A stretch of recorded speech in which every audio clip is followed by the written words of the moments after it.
물리학에까지도 이게, 그래서 양자 물리학에까지도 이제 퍼지고 있습니다. 이게 굉장히 중요한 개념이에요. 이게 뭐냐면 우리가 세상을 이해하는 그 세계관에 관한 문제거든요. 말 그대로 단순계는 단순하다는 거예요. 그 구조가 복잡하지 않다는 거예요. 네. 근데 복잡계는 뭐예요? 말 그대로 복잡하다는 겁니다. 쉽게 얘기해서. 근데 여러분 이 개라는 게 우리가 어떤 경우에 이 개라는 말을 붙이죠? 이게 영어로 번역을 하면 시스템이라는 뜻입니다. 그러니까 시스템이라는 것은 뭐냐면 그러니까 시스템이 있는 어떤 영역, 어떤 범위, 어떤 단위, 어떤 상황이나 환경을 시스템, 그러니까 이게 질서가 있는 어떤 시스템이 있다라는 거거든요. 그러니까 근데 그 시스템이 아주 단순한 시스템이 있고 복잡한 시스템이 있다는 거예요. 예.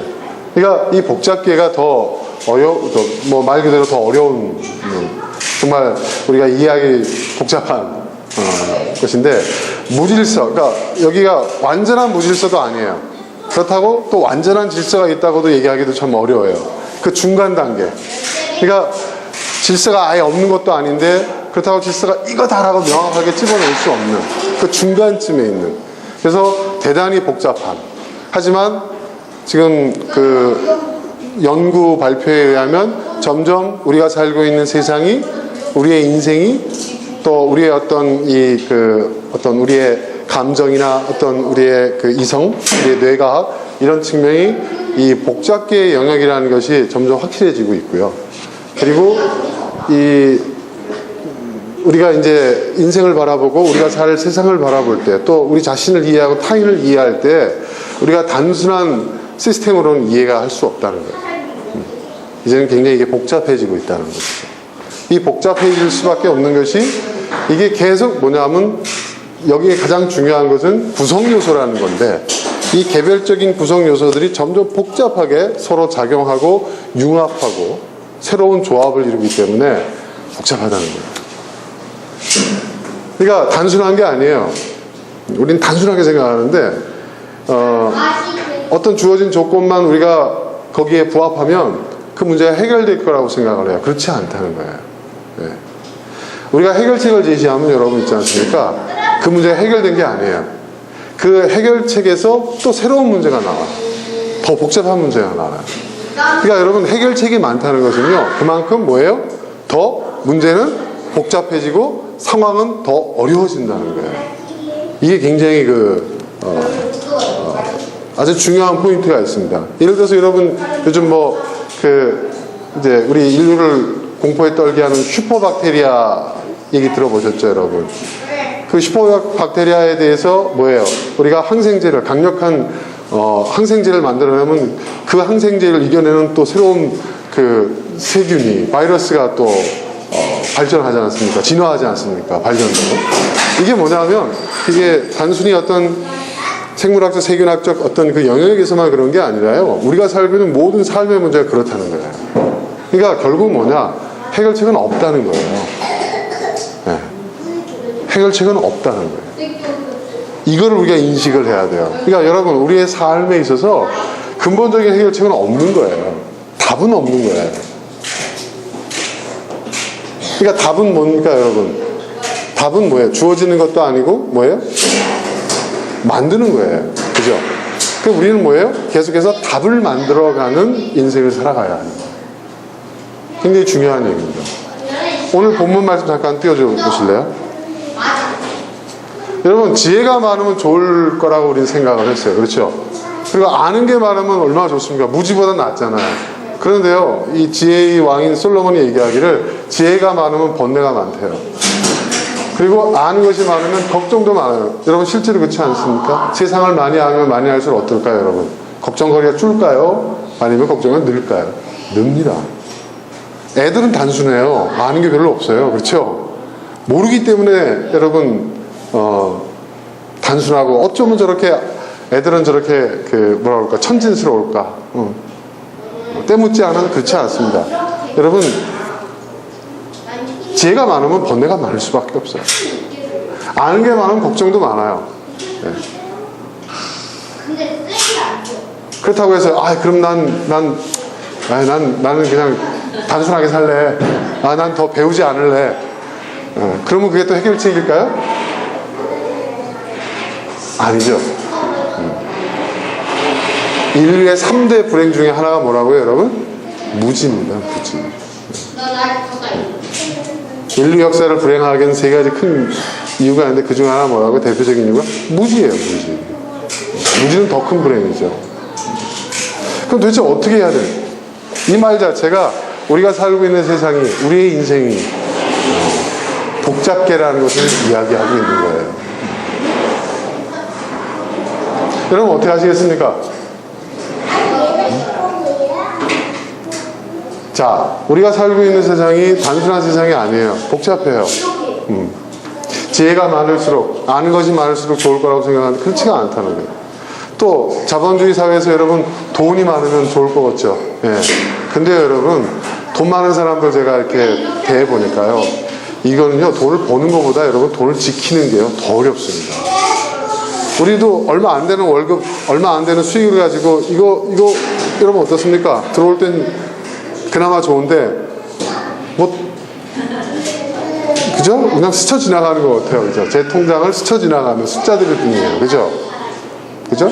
근데 부자들은 많으면은 남는 게 많을 거라고 여러분 생각하시죠? 그렇지 않습니다. 그렇지 않습니다.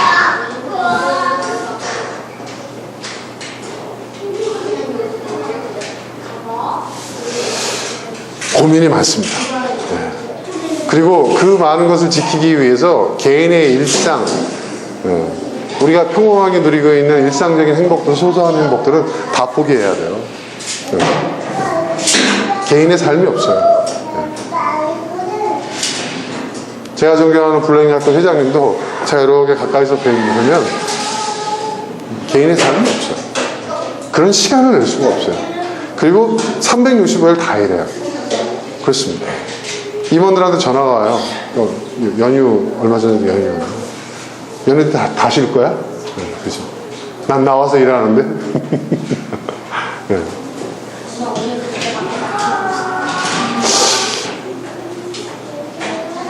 그 입장이 다른 거죠, 사실은. 오너하고 직원하고 같습니까? 저도 직원이 되니까 속 편하더라고요. 네. 연휴 때 좀 편하게 쉽니다, 저는. 근데 오너는 그럴 수가 없거든요. 그렇습니다. 그렇게 다르더라고요. 예전에는 연휴가 오면 그렇게, 오너 시절에 그렇게 싫었어요. 왜? 노는 만큼 돈을 까먹게 돼 있어요, 여러분. 여러분, 고정비하고 간접비는요, 쉬지 않습니다. 은행의 이자도 쉬지 않습니다, 여러분. 그죠? 쉬는 날, 예, 일하는 날, 그런 거 구분 없습니다. 예. 그렇잖아요, 여러분. 예. 근데 직원의 입장에서는 또 다르죠. 그죠? 예. 노는 날이 많을수록 우리는 남는 장사예요, 사실은. 예, 그렇죠? 그러니까 지난 작년 추석 연휴는 정말 대박이었습니다, 우리. 그죠? 예. 그죠? 그렇잖아요? 거의 지금 그때 우리가, 한 보름 가까이 놀았잖아요. 막 주말 끼고 뭐 어쩌고 막 해가지고. 예. 그러니까 15일 근무하고 한 달치 월급을 받았는데. 그쵸, 여러분? 안 그래요? 복잡합니다. 아는 게 많을수록, 가진 게 많을수록, 여러분. 또 재능이 많으면 여러분 또 좋을 것 같죠? 여러분, 보세요, 여러분. 천재들을 보세요. 천재들 중에서 여러분, 제 명을 천수를 다 누리고 간 사람 있습니까? 네. 그쵸? 네. 이쁘면 최고일 것 같죠? 근데 그런 속담이 괜히 나왔겠어요? 미인방명이라고. 그죠? 네. 단명이 아니고 박명이에요. 박명이 뭡니까, 여러분? 네? 그죠? 박하다는 말 있잖아요, 우리가. 그죠? 그 일생이 참 불행하다는 얘기예요. 그러니까 여러분, 없어서도 안 되지만 많아도 안 돼요. 적당히 있는 거 같아요. 적당히가 좋은 것 같아요. 자, 그렇다면 오늘 제가 이제 여러분과 함께 나누고자 하는 얘기는, 그럼 우리는 어떻게 살아야 할 것인가? 우리가 살 세상은 점점 더 복잡해집니다. 그러니까 무슨 얘기냐면, 제가 지난주에도 잠깐 말씀드렸지만, 우리가 사는 우리가 사는 세상이 워낙 복잡하니까 더 복잡한 사회가 되고 있잖아요. 4차 산업혁명이라는 것이 융복합 시대인데, 그 복잡성이 이제는 차원, 그러니까 여러분 레이어라는 거 아세요? 레이어라는 게 뭐냐면, 우리가 흔히 옷을 낼 때 3레이어, 2 투레이어. 제가 이제 블랙야크 이제 계열사다 보니까 이제 그런 걸 알게 되는데, 겹을 얘기하는 거예요, 겹. 옷 하나에도요, 겹이 여러 겹이 있어요. 그 좋은 옷일수록 겹이 닫힌 구조예요. 그래서 뭐, 4레이어도 있고요. 심지어는 7레이어까지도 있어요. 이게 무슨 얘기냐면, 자, 이걸 제가 왜 얘기하냐면, 우리의 인생이라는 것이 이러한 여러 개의 겹이 있다는 거예요. 그 한 겹 자체도 굉장히 복잡한 구조인데, 그 복잡한 구조로 끝나는 게 아니라 융복합이라는 게 뭐냐면은 그것이 다중겹, 여러 겹으로 겹쳐지게 된다는 거예요. 그러니까 점점 복잡해집니다. 그러니까 우리가 어떤 문제를 하나 해결했다고 해서 그것이 끝나는 게 아니라 그건 한 겹을 해결하는 거예요. 1레이어를 해결한 거예요. 그러니까 굉장히 이 다층적이고 다차원적이고 복잡한 구조를 우리가 앞으로 살아가야 돼요. 이런 상황에서 우리가 과연 예측을 할 수 있을까? 미래에 대한 예측을. 여러분 10대 때 여러분이 지금의 현재와 같은 삶을 살 거라고 예측해 보신 적 있어요? 기대는 하죠, 우리가. 근데 그 기대와 지금 현재의 삶, 여러분 얼마나 일치합니까? 제가 지난 시간에 잠깐 말씀드렸지만, 미국에 있는 학자들이 15년 동안 연구했다고 그랬죠. 미국의 각계각층, 뭐 경제, 정치, 뭐 외교, 군사, 뭐 다양한 사회, 문화, 다양한 방면의 이 전문가들이, 수백 명의 전문가들이, 미국의 최고의 그 전문가들이, 최고의 그 연구 집단의 그 최고의 전문가들이 15년 동안 미국 사회 또 세계를 이렇게 예측한 각 분야에 예측한 그 결과들을 15년 동안 추적해서 연구를 한 거예요. 얼마나 맞췄냐? 얼마나 맞췄냐? 그러니까 비유적으로 표현하면 제가 그랬죠. 원숭이가 다트를 던져가지고 관역에 맞히는 확률보다 못했다.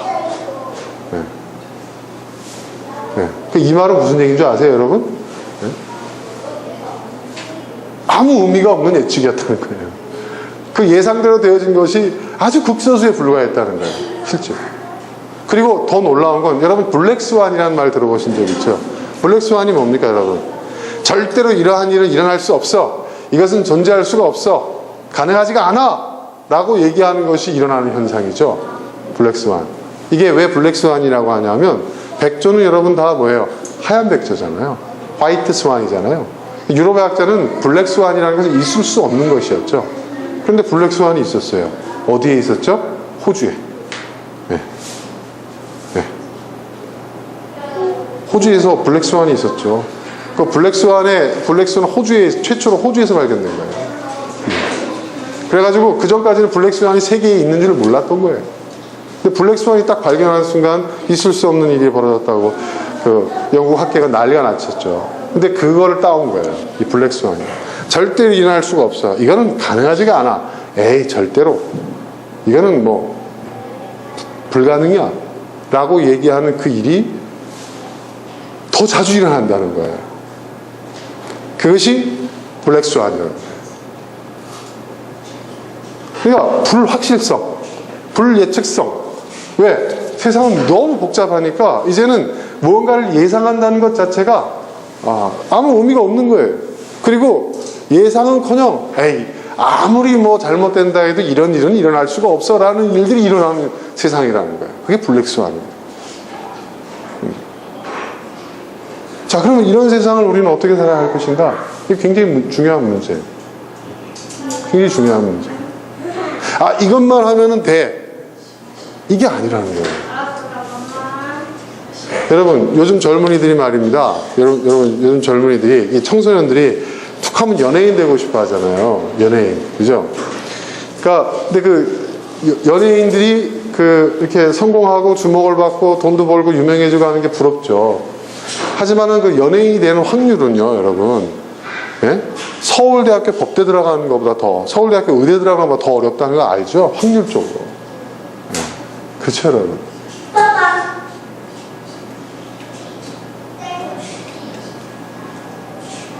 그게 현실이에요. 그게 우리가 살고 있는 세상이에요.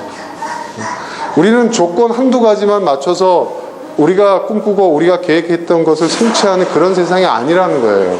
단순 계획은 가능해요. 무엇이든지 열심히 일하면 돼. 성실히. 농경사회, 그쵸? 네. 그건 단순계였어요. 근데 그러한 시대는 안 와요. 네. 요즘 농사 열심히 지면 어떻게 돼요, 여러분? 어떻게 됩니까? 여러분, 농사 짓는 분들이요, 뭐로 먹고 사는 줄 아세요? 그 농산물 이렇게 벌어가지고 그거 팔아가지고 돈 버는 소득이 되는 그 농업 작물이 몇 개나 된다고 생각하십니까, 여러분? 제가 어느 농업법인으로부터 스카우트 제안을 받았어요. 재밌죠, 여러분? 농업법인이, 시골에 있는, 뭐 농업법인이 저를 찾아와가지고 스카우트 제의를 받았어요. 대표를 맡아달래요. 네. 근데 얘기를 하는데 이분들이 그 수익 구조를 저한테 설명을 해요. 이게 저기 평택 당진 쪽에 있는 굉장히 큰 농업법인 회사예요. 그런데요, 여기서 주로 살고 있는 게, 여기서 주로 수익이 뭐냐면, 정부 보조금을 딱 끊으면요, 이게 다 망해요. 정부 보조금으로 살아요. 네, 농민들이. 실제로 그렇습니다, 여러분. 이게 현실이에요. 네. 어떻게 하면 이 구조에서 탈피할 수 있느냐? 그러니까 공공구매 뭐 이런 또 정부에서 우리 농산물에 대한 소비를 진작하는 어떤 여러 가지 프로그램 뭐 이렇게 하고 있는데, 그것도 결국은 여러분 그냥 되는 게 아니라 열심히 영업을 뛰어야 되잖아요. 근데 농업법인에 있는 사람들이 그런 걸 못한다 이거예요. 그러니까 당신이 좀 와서 해달라 이거예요. 분납도 해주고 좀 해달라 이거예요. 그래서 제가 저한테 제시한 조건이 그거예요. 뭐 월급은 기본급 뭐 한 350 줄 테니까 나머지는 전체 매출의 몇 %를 가져가라는 거예요. 진짜 영업 차원이죠. 네? 그래서 대표를 맡아달래요. 근데 제가 갖고 온 회계 자료를 보니까 답이 안 나와요. 정부 보조금 딱 끊는 순간 이건 문 닫아야 되는 회사예요. 이미 빚도 엄청나게 많아요. 근데 이게 우리나라의 5대 농업법인 중에 하나예요, 이 회사가. 이게 이런 지경이에요, 여러분. 그러니까 농사도요, 열심히 지어가지고 이렇게 될 수 있는 게 아니에요. 수익이 나는 데는 농작물 그 자체를 가지고는 없어요. 뭐라고 얘기하는지 아세요? 열심히 농사 짓잖아요? 그럼 농산물 가격 폭락이 온대요. 네. 그 굉장히 심각한 상황이 있더라고요. 그러니까 단순한 구조가 없어요, 여러분. 제가 그래서 요즘 고민 중입니다. 우리나라 농업을 한번 일으켜봐. 근데 제가 생각해도 제가 박정희가 돼도 그건 못할 것 같아요. 아무리 봐도 답이 안 나와요. 답이 안 나올 수가 없어요. 그러니까 지금 정부 보조금 갖고 농업이 유지되는 거예요, 우리나라에서. 축산도 마찬가지고요. 네. 우리나라 어선들 있지 않습니까? 여러분 그 어선들이 쓰는 그 기름 디젤유 있잖아요, 경유. 그거 세금 면세인 거 아시죠, 여러분? 세금이 안 붙어요. 그 어선에 붙이는 그 세금을 갖다가 면세를 하고 있는데, 만약에 그걸 갖다 세금 붙이잖아요, 농업 다 망합니다. 업 다 망합니다. 경쟁력이 없어요. 이미 경쟁력을 잃었어요. 심각합니다, 여러분. 단순하지가 않아요. 이런 구조가 단순하지가 않아요. 여러분, GM도 마찬가지입니다. 우리가 GM 문제 할 때 그 GM 보선 나쁜 놈들이라고 하는데, 나쁜 놈들이죠. 여러분, 자본주의 사회에서는 돈 먹는 게 그 목적 아닙니까? 그렇죠? 기업의 이윤의 목적이에요. 그 사람들이 그렇게 하는 걸 윤리적으로 도덕적으로 얘기하는 게 그게 정신 나간 얘기예요, 솔직히 말해서. 안 그렇습니까, 여러분? 그렇죠? 그건 바보 같은 얘기예요. 그건 순진한 얘기예요. 그걸 얘기하고 있다는 것 자체가 우리가 엄청나게 덜 떨어진 사람들이라는 얘기예요. 그런 얘기를 한다는 게. 네? 근데 그 GM이 어려운데 그렇다고 해서 노조 때문입니까? 그것도 아니에요, 사실은. 글로벌 경제 자동차 업계에 아주 복잡한 구조가 있는 거예요. 네? 그러니까 그걸 단순하게 얘기해서는 안 된다는 거예요. 정치적인 논리로 무슨 이념적인 논리로 도덕적인 논리로 얘기하면 안 된다는 거예요. 굉장히 복잡해요, 그 안에 들어가 있는 그 문제를 해결하기가. 쉬운 문제가 아니에요, 여러분. 근데 우리는 그걸 갖다가 단순하게 봐요. 복잡계의 문제를 단순화시킨단 말이에요. 그게 뭐가 하는 짓이에요? 이념이 하는 짓이에요. 이념이. 이데올기가 하는 짓이에요. 그리고 종교가 하는 짓이에요. 네. 굉장히 복잡한 것인데 그걸 단순화시켜가지고 그걸 갖다가 그냥 단죄해버려요. 가치 판단하면 그냥 끝내버려요. 그럴 수 없다는 거예요. 여러분, 요즘 절대윤리와 상황윤리. 제가 이제 대학원 때 썼던 논문의 제목이 윤리의 절대성과 상대성에 관한 연구였어요. 윤리 기준이라는 것이 절대적인 것이냐, 상대적인 것이냐. 상대적인 것이냐. 절대성과 상대성. 근데 제가 그때 썼던 건, 그때 제가 복잡계를 하는 용어를 쓰지 않았지만, 우리의 삶의 상황이 복잡해지고 우리가 사는 세상이 더 복잡다단해질수록 윤리적 판단은 점점 더 어려워진다. 윤리적 가치 판단의 문제는. 그리고 그것은 절대적일 수가 없다. 상황적일 수가 없다. 제가 그런 그 내용의 취지를 썼었거든요. 보수적인 침례교단에서 그런 논문을 썼으면 난리가 났죠. 지금도 그 제 논문의 조회수가 굉장히 높아요, 여러분. 석사가 그 정도 수준 논문 썼다고 저희 지도 교수님이 그때 뭐라고 하셨냐면, 야, 석사가 이 정도 수준 논문 쓰면 욕먹어. 그런 얘기. 왜냐하면 그 분야가 기독교 입장에서는, 기독교 윤리학 입장에서는 굉장히 거북한 얘기거든요, 사실은. 기독교 윤리학은 무조건 뭐예요? 절대적이다. 그래야 되잖아요. 근데 저는 절대적일 수가 없다. 라고 얘기합니다. 상대적이다. 상대적인 거예요, 여러분.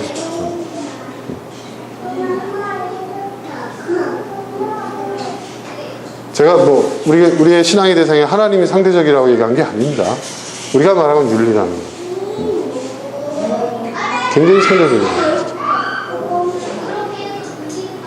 자, 그러면 여러분, 우리 한번 생각을 해봅시다. 그럼 이 복잡한 세상을 어떻게 살아가야 할까? 어떻게 살아가야 할까요? 자, 결론부터 얘기를 할게요. 이건 제가 내린 결론이 아니에요. 과학자들이 내린 결론. 과학자들이 뭐라고 얘기했냐면,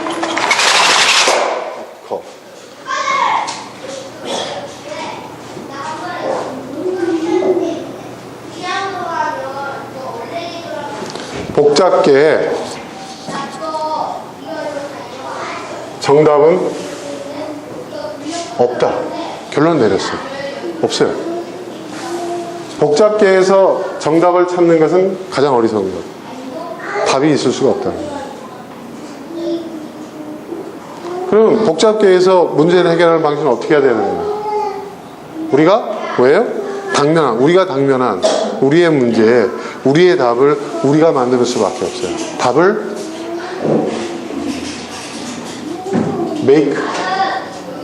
답을 만드는 거예요.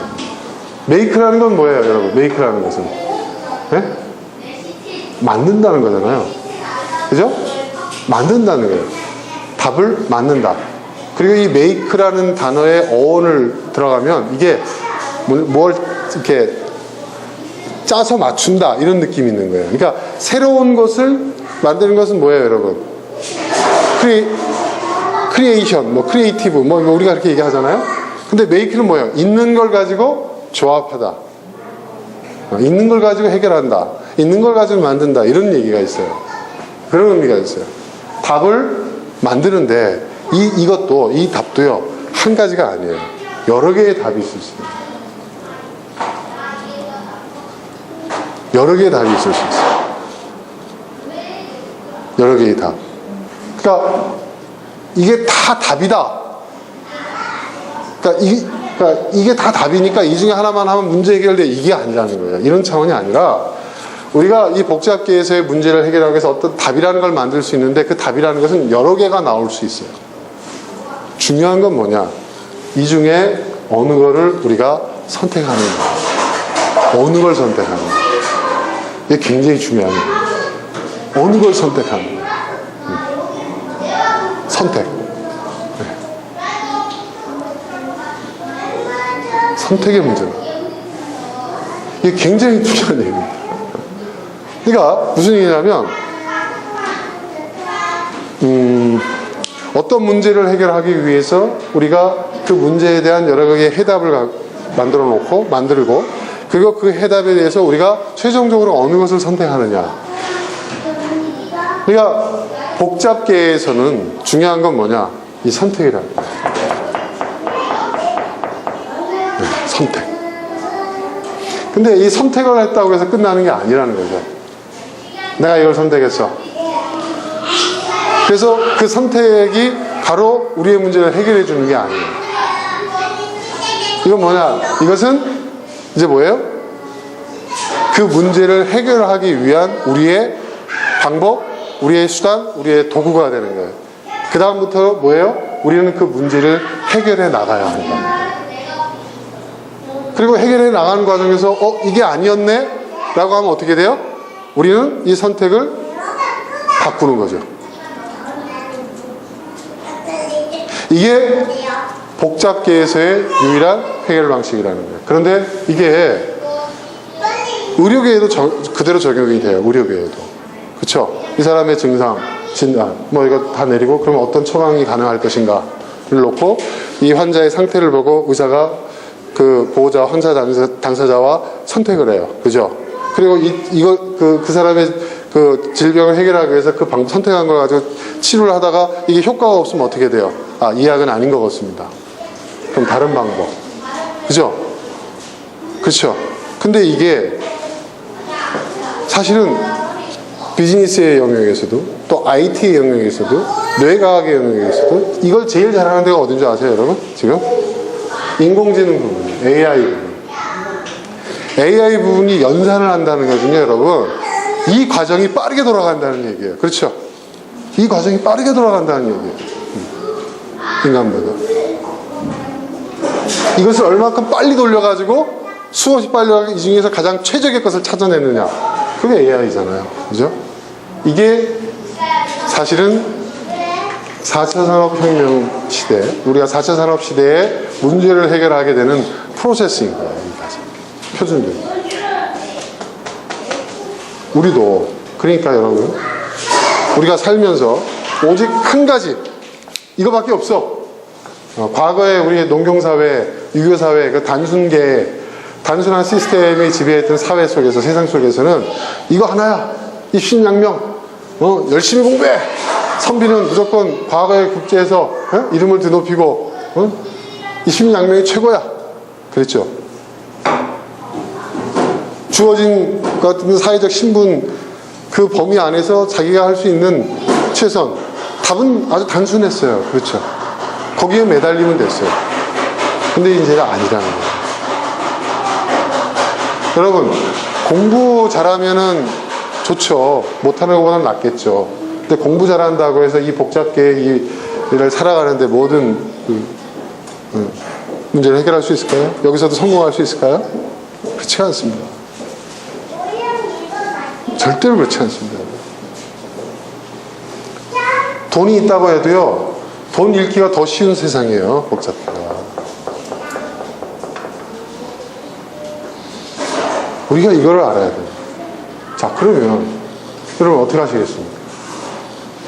지금 이게 또 재밌는 게 뭐냐면요, 이 복잡계는 또 이게 여러 개 레이어가 있다고 그랬었잖아요. 그죠? 이게 이러한 이 복잡계는 뭐냐면 문제 자체도 상황과 조건과 여기 지금 당면한 어떤 현실 속에서의 그 문제도 있지만 이거로 끝나는 게 아니라 이게 뭐예요? 이게 중첩돼 있다고 그랬잖아요. 그죠?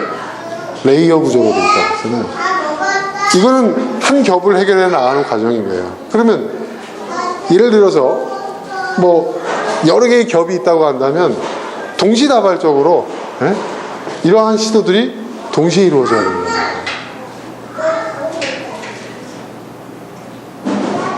그러니까 힘들죠. 쉽지가 않죠.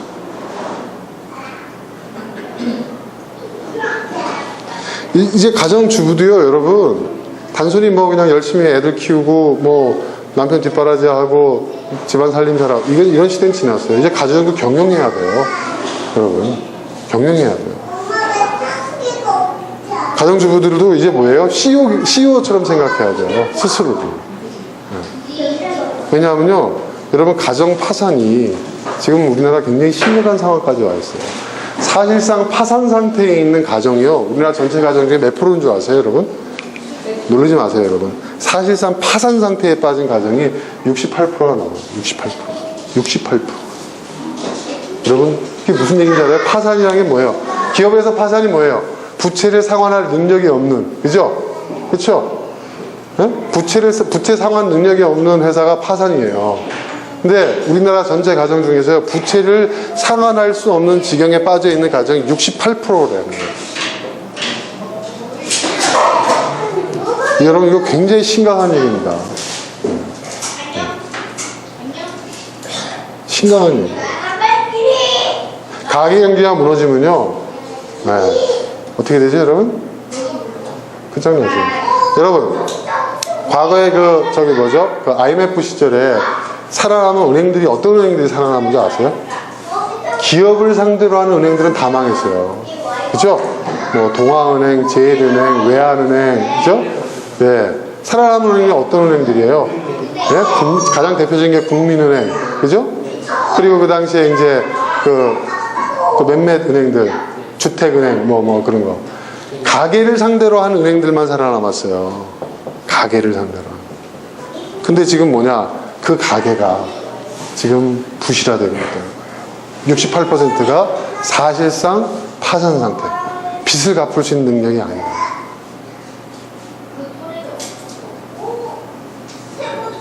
그러니까 뭐냐? 이제 가정도요, 우리의 가정을 운영하는 것도 우리가 가정주부가 CEO가 돼야 합니다.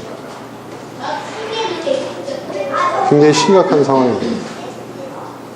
굉장히 심각한 상황. 우리나라는 지금 그나마 우리나라 세금을 제일 많이 내는 데가 어딘 것 같습니까? 삼성? 네? 여러분? 삼성? 현대? 여러분이 내는 세금이 더 많아요. 우리 국민들이 내는 세금이 이런 삼성, 뭐 현대 이런 데보다 세금을 더 많이 내요, 우리가. 이 나라를 먹여 살리는 것은 대기업이 아니라 국민이 먹여 살리는 거예요. 얘들은 뭐 하는 애들입니까? 국민들이 낸 세금 축내고 있는 애들이에요. 그렇잖아요. 국민연금이니 뭐니 하면서. 이거 완전히 돈놈들이, 이게 기생충들이에요, 솔직히 여러분. 뭐 삼성공화국, 뭐 삼성. 그 사람들이 기여하는 게 얼마 된다고 생각하십니까? 우리나라는요, 국민경제에 의해서 돌아가는 나라예요. 그러면 국민경제에 의해서 돌아가는 나라면, 여러분 어떻게 해야 됩니까? 국민이 부자가 돼야 되죠? 그렇죠? 국민경제에 의해서 돌아가는 나라인데, 그죠? 국민의 세금에 의해서 모든 것이 지탱이 되는 나라인데, 국민은 점점 가난해지고 기업들만 부자가 되고 있어요. 이거 잘못된 거 아니에요, 여러분? 뒤바꿔야죠. 그렇죠? 네? 그렇지 않습니까? 복잡게 얘기를 하다 왜 갑자기 그렇게 튀었지? 그건 다음에 또 얘기하기로 하고요. 제가 말씀드리고자 하는 것은, 그러니까 이제 여러분, 우리가 어떤 생각을 가져요? 단순하게 생각해서는 안 돼요. 네. 단순하지가 않아요. 단순하게 보인다는 것은 내가 아직도 단순하다는 얘기예요, 사실은. 굉장히 복잡해요. 네. 이 복잡하게 얽혀있는, 우리가 사는 세상, 또 우리가 살아야 하는 우리의 인생, 우리는 답을 만들어가는 능력을 키워야 되는 거예요. 그래서 이 답을 만드는 이 과정에서 뭐가 나오는 거예요, 여러분? 융복합이라는 게 나오는 거예요. 기존에 있는 거 갖고 답이 안 돼. 그러니까 새로운 답을 만들어야 되는 거예요. 그러니까 한번 조합해보자. 융복합 시켜보자. 이렇게 되는 거죠.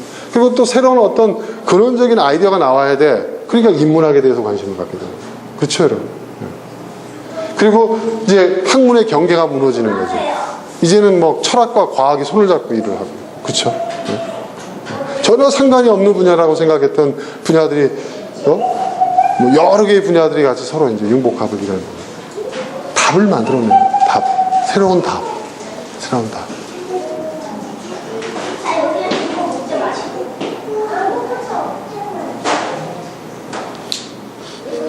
그러니까 또 이런 게 있어요. 그러면 어떤 사람은 그러면 큰일 났네.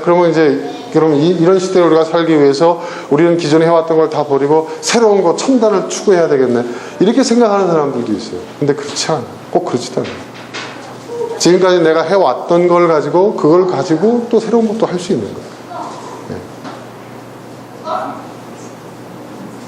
네. 예전에 제가 이 커피 처음에 할 때 커피에 대한 성분을 좀 제가 연구를 좀 해봤어요. 대학교하고 이렇게 같이 커피 연구소하고 해봐서 그때 당시 제가 얘기했던 것이 이제 이 생두에 여러분 아주 강력한 여러분 먹기가 좀 힘들어서 그렇지 강력한 지방분해가 성분이 있거든요. 실제로 이 생두를 복용을 해서 다이어트 효과를 본 사람들이 굉장히 많습니다. 그리고 이 생두가 미백 효과가 굉장히 뛰어나요. 물에 불려가지고 그걸 갈아서 얼굴에다 이렇게 붙이면 얼굴이 하얘진답니다. 근데 저는 그 당시에 이게 여건이 안 돼가지고 그걸 못했어요. 근데 여러분 아실 거예요, 여성분들은. 그 이미 제품으로 나오고 있죠, 지금. 네. 네, 제품 나오고 있어요. 그 제품을, 이제 하고 있는 사람들이 하게 된 이유가 뭐냐면, 커피를 이렇게 원두로 이렇게 팔아서 이렇게 시장을 하는 부분은 한계가 있고 더디는 거예요. 그러니까 새로운 커피를, 커피 회사들이 연구를 하는 거예요. 이 커피를 가지고 또 다른 걸 할 수 있는 게 없을까? 네. 다이어트 효과가 나오는데, 화장품 미백 효과가 나오는데, 그러니까 그걸 이제 그쪽으로 가는 거죠. 네. 새로운 시장을 여는 거죠. 그런 것들이 이제 앞으로 필요하다는 거예요. 여러분, 제가 얘기했죠. 직이냐, 업이냐. 앞으로는 어떤 시대? 업이라는 거죠. 우리는 직업이라는 것을 같이 붙여서 써요. 여러분, 직이라는 게 뭐예요? 쉽게 얘기해서 어디 취직하는 게 직이에요. 그죠? 어떤 직, 어떤 역할을 맡는 거예요. 어떤 책임을 맡는 거예요. 직. 이젠 직이 아니에요. 내가 취직을 하고 어느 직을 맡았다고 해서 거기 영원히 있을 수도 있는 것도 아니고, 네. 그게 내 미래를 보장해 주는 것도 아니고, 내 행복을 보장해 주는 것도 아니에요. 이제는 업이에요. 업의 시대예요. 굉장히 중요한 거예요. 이렇게 될 수밖에 없는 거예요. 사회 자체가 그렇게 흘러가고 있어요. 세상이 그렇게 흘러가고 있어요. 점점 그렇게 되고 있는 거예요. 안정적인 직업? 글쎄요. 얼마나 갈 수 있을까요?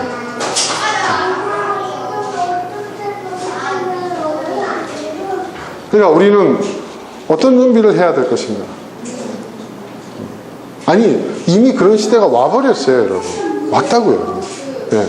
우리가 그 실감을 제대로 못하고 있을 뿐이지 이미 온 거예요.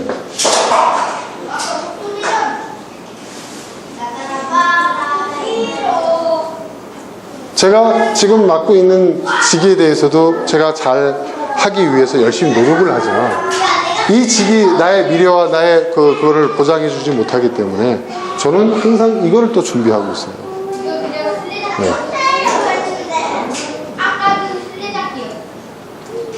실제로 그런 경우들을 많이 보니까 또 그리고 그것이 이젠 다반사가 됐습니다.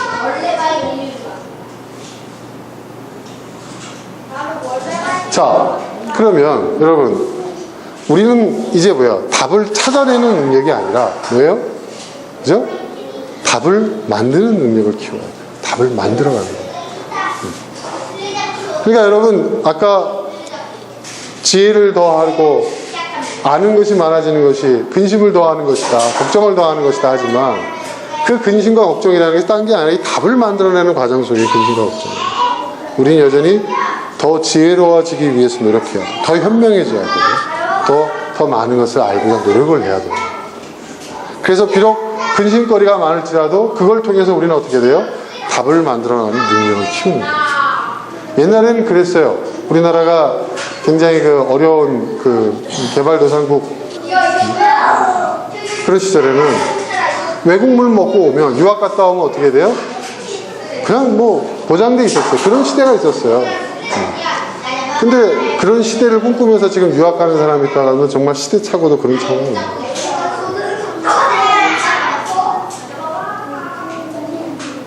어떤 사람은 또 그런 얘기해요. 저희 부모님이 이제 저한테 그런 얘기해요. 경원이 이제 졸업반이잖아요. 내년도에 이제 8월달에 들어옵니다. 졸업해서. 야, 그래. 영국의 명문대, 세계적인 명문대 맨체스터 유니버시티 경영학과 나와가지고, 나오면 뭐해? 취직이 돼야지. 응? 누가 오라는 데가 있어? 그분들이 사셨던 40년 전, 50년 전에 그랬을지 모르겠지만은 요즘 하버드 대학 나와도 노는 사람들 있잖아요. 그죠? 네. 그래서 제가 그랬어요. 저희 아버님 서울법대 출신이거든요. 좀 자존심 상하라고. 서울대 출신의 실업자들도 많은데요. 내가 그랬어요. 그랬더니 그거는 진정한 서울대생들이 아닌데요. 걔들은 뒷구멍으로 들어왔거나 뭐 체육학과나 뭐 그래서 서울대학교 체육학과가 제일 취직이 잘 돼요. 법대생들 중에 노는 사람들 많습니다. 제가 아버지랑 약을 올리셨어요. 어디를 40년 전, 50년 전 그 시절의 얘기를 하고 있어요. 그리고 그거는 마찬가지인 거예요, 여러분. 그게 오히려 세상이 더 발전하고 있다는 그 증거인 거죠. 그렇죠. 이제는 간판 갖고 뭐 여러분 못 삽니다. 살 수 있을 것 같아요? 절대 안 돼요. 저희 블랙라크 이 조그만 회사에서도 간판 보고 안 뽑아요. 네. 안 뽑아요. 아니 저희 재단에서도 신입사원 뽑는데 뭐 명문대 출신도 질비하게 와요. 안 뽑아요. 그 간판을 보고 뽑는 시대가 아니라는 거예요. 이제 그런 세상을 두고 망조가 들었다고 얘기하는 사람도 있는데 그걸 기득권이라고 생각하는 사람들은 이제 그게 더 이상 안 통하니까 위기감을 느끼는 거겠죠. 근데 그건 당연한 거예요, 여러분. 근데 제가 이렇게 볼 때 가장 중요한 것은요, 이 세상을 살아가는 데 있어서 가장 중요한 이 답을 만들어내는 능력입니다. 답을 만들어내는 것. 답을 만들어내는 것. 어떤 답을 만들어낼 것인가. 네. 제가 이번에 그 나라장터에 입찰을 3군데를 했어요. 옛날에 군대에 하듯이 세 군데 입찰을 했는데 뭐 어마어마한 곳입니다. 뭐 그 한 군데당 1년에 매출이 10억 이상씩 나는 그런 카페예요. 공공기관의 그 카페들 입찰 들어가는 거죠. 뭐 어마어마한 기업들이 와서 해요. 저희가 경쟁하는 기업들 이렇게 보면은 뭐 대기업들부터 시작해서 이 커피 업계의 뭐 메이저 업체들. 근데 거기서 이제 보면 심사평가를 하는데요. 재미있습니다. 옛날에는 무조건 가격이 우선이었잖아요. 가격. 그죠? 누가 더 많이 부르느냐. 그렇죠? 임대료를 더 많이 부르느냐. 누가 더 수수료를 많이 또 주느냐. 이걸 가지고 따졌잖아요. 이제 그것도 중요한 점수의 배점이죠. 20%예요. 그게. 가격은 20%예요. 우리는 가격이 전부라고 생각했잖아요. 근데 그게 아니에요. 20%. 그리고 나머지 80%는 뭐냐? 이 안에 여러 기술 항목들이 있는데 기술평가. 얼마나 이거를 잘 써냈느냐. 그럼 여기에 과제들이 있어요. 네. 어떤 과제를 던져줘요? 이 입찰에서 이걸 운영하기 위해서 해결해야 될 과제들이 있어요. 이 과제들에 대한 해결책을 얼마나 잘 기술을 했느냐. 이 기술평가가 80이에요. 이 달라졌다니까요.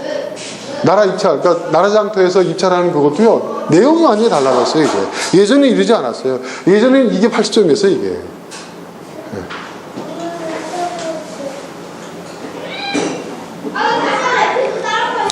세 군데를 했어요. 세 군데를 했는데 하나가 됐어요. 잘한 거죠, 여러분. 네? 30% 이상. 네. 잘한 거죠. 그것도 쟁쟁한 대기업들 다 물리치고. 근데 더 재밌는 게 뭔지 아세요? 저희가 이 20점 중에서 배점이 제일 낮았어요. 평가를 받아요. 그래가지고 저를 불러가지고 더 부르자 이거예요. 당신, 제가 얼마를 썼냐면 333만 3,300원을 썼어요, 제가. 네. 그리고 이전에 이걸 계약 종료 이제 된 그 업체가 한 달에 얼마를 냈냐면 327만 원을 냈어요. 그러니까 저는 얼마를 냈냐면 5만 원 정도 더 쓴 거예요. 그래서 이 배점이 너무나 많아가지고 우리가 됐는데 이 배점에서 저희가 꼴찌라는 거예요. 그래도 된 거예요. 협상하자는 거예요. 제일 많이 썼는 데가 월 500을 썼다 이거. 근데 당신은 333만 3,300원 썼다 이거. 좀 더 올리자. 저 시설관리 팀장이 와가지고 그러더라고요. 그래서 제가 그랬어요. 한 푼도 더 쏟을 수 없다. 그랬어요. 탈락시키면 탈락시켜라. 근데 당신들이 제시해놓은 배점 기준에 의하면 우리는 최우선 점수를 받았다. 어떡할 거냐. 이제 보세요. 옛날 같았으면 어떻게 했을까요? 그쪽에서 당장 잘랐을 거예요. 그렇죠? 그러나 이제 시대가 달라진 거예요. 근데 이 사람들이 왜 배점을 많이 줬느냐? 저는 연구를 했거든요. 거기에 어떤 문제가 있는지. 네. 그리고 그 사람들이 제시한 그 과제에 어떤 내용들이 담겨져야 돼. 진짜 제대로 썼거든요.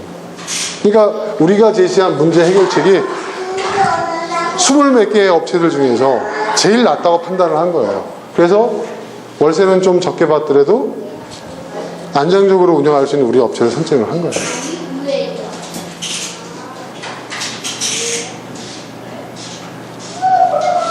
이제는 뭐냐면 여러분, 돈만 갖고 해결되는 게 아니에요. 대기업이죠. 저희가 제낀 기업들이 이름만 될 만하면 알만한 그 큰 기업들이에요. 제가 가면요, 뭐 동원 홈푸드, 뭐 CJ 무슨 푸드, 무슨 탐앤탐스, 엔젤리너스, 뭐 이런 데들이 또 와요. 공차 막 이런 데들이. 그들하고 경쟁하는 게 파스구치, 요 앞에 있는 파스구치. 그 사람들하고 경쟁하는 거예요.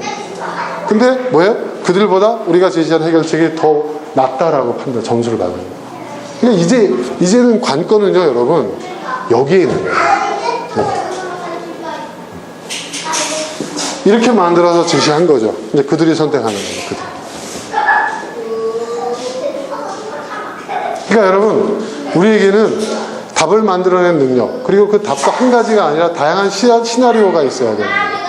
그러니까 여러분 개인의 삶에 있어서도 마찬가지예요. 여러분의 가정도 마찬가지예요. 여러분의 미래도 마찬가지인 거예요. 그러니까 결국 뭐냐면, 우리가 미래를 예측할 수 없다는 것은 결국 뭐냐? 우리는 그때그때 상황에 맞춰서 최적화된 답을 만들어낼 수 있는 능력을 갖춰야 되고, 그 옵션들이, 그 시나리오들이 우리에게 많이 있어야 된다는 거예요. 그럴수록 뭐예요? 확률이 높아진다는 거예요. 확률이. 제가 이 과정을 밟으면서 저희 직원들한테 지금 얘기했던 게 뭐냐면,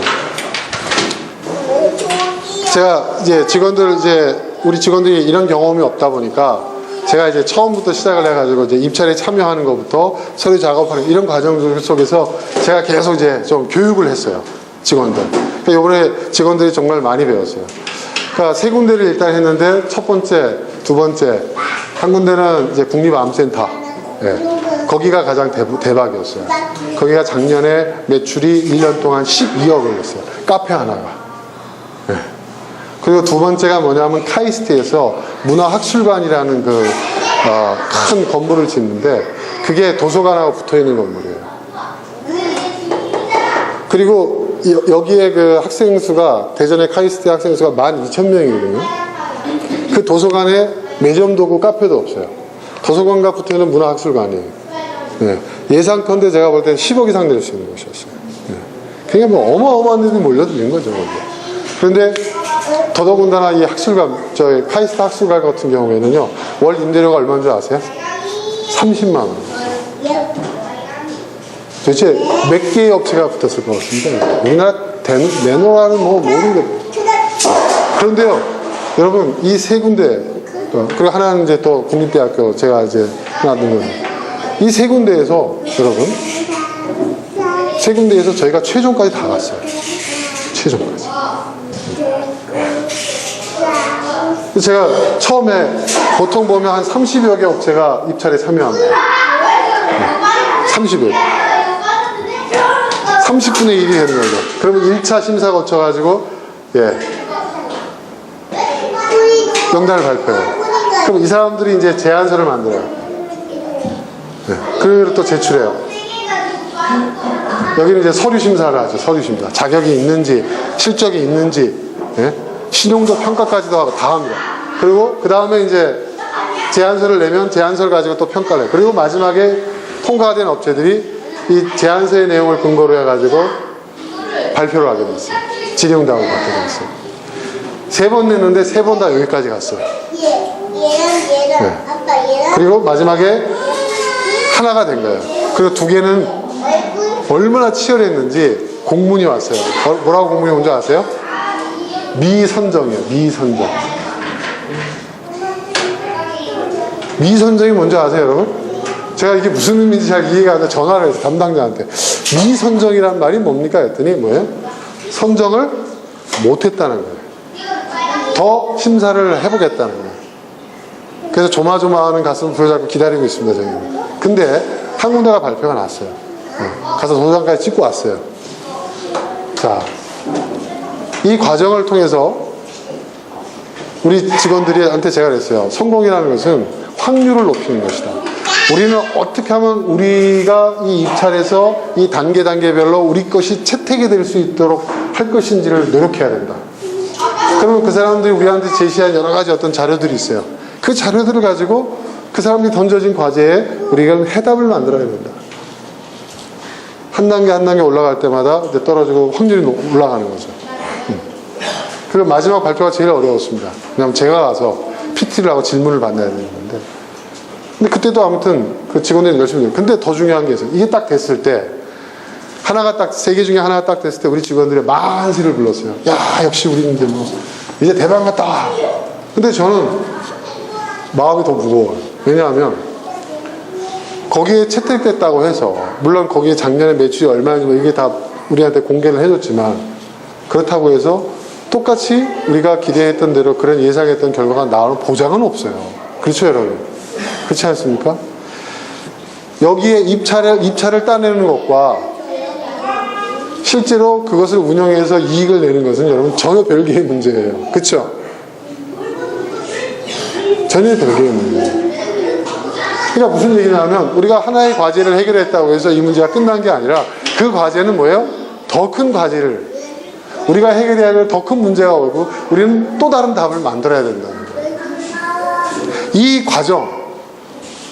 과정이 이제 우리가 앞으로 우리의 인생과 우리의 삶을 우리가 살아가는 이 세상을 살아가는 하나의 프로세스가 돼야 된다는 것이죠. 저는 그래서 군대에 납품하는 걸 좋아해요. 왜냐하면 군대는 단순해요, 아직. 네. 군대는 단순계예요, 아직. 한번 납품이 되면 바뀌지도 않아. 그 가격에, 그 제품에, 그 수치에, 네. 그리고 결제도 제 날짜에 제깍제깍 해줘. 네. 군대에만 하고 싶어요. 근데 군대의 수익률은 낮아요. 네. 안정성은 있는데 낮아. 네. 그 결국은 뭐냐? 모험을 감수해야 돼요. 그게 어차피 인생인 거 없습니다. 자, 근데 여러분이 바라보는 세상은 단순계인가 복잡계입니까? 우리는 복잡계를 살아가고 있습니다. 그러면 이 험한 세상을 우리가 어떻게 살아갈 것인가? 나의 생각과 나의 안목과 나의 태도 또 나의 수고는 어찌 되어야 하는 것인가? 여러분, 이제는 우리가 거의 예측할 수 없는 세상입니다. 기대는 있죠. 기대와 예측은 다른 겁니다. 예상할 수가 없어요. 하나도 예상할 수가 없어요. 그러면 우리는 어떤 삶의 방식을 취할 것인가? 이게 여러분 두려우세요? 어떤 사람들은 이걸 힘들어 하더라고요. 아, 너무 힘들다. 근데 어쩔 수 없습니다. 이건 우리의 선택의 여지에 달려있는 문제가 아니에요. 우리가 처한 상황인 거예요. 여기에서 우리는 얼마나 더 우리 스스로가 우리 자신을 다잡고 적극적으로 이 거친 파도를 헤치면서 살아갈 것입니다. 여러분, 우리 이 조선 땅에 살고 있는 우리 한민족은 여러분 원래 농경민족이 아니었다고 하잖아요. 그죠? 원래 기마민족이었다고 하지 않습니까? 그죠? 우리가 오랫동안 이 농사를 지면서 농경문화에 젖어 있을 뿐이지 우리의 본질은, 우리의 본바탕은 여러분 만주벌판을 말을 타고 달리던 기마민족의 기상이 우리에게 있는 거예요. 고구려의 벽화처럼. 저는 이런 시대야말로 우리에게 적합한 시대가 아닌가라는 생각을 했습니다. 어떤 안정적인 것들을 기대하지 마시고 새로운 것에 도전하는 그런 삶을 우리가 살아갈 수 있었으면 좋겠습니다. 그리고 우리 아이들도 좀 그렇게 키울 수 있었으면 좋겠습니다. 자, 우리 오늘 여기까지 하겠습니다. 함께 오늘 하는 말씀 생각하면서 기도하겠습니다.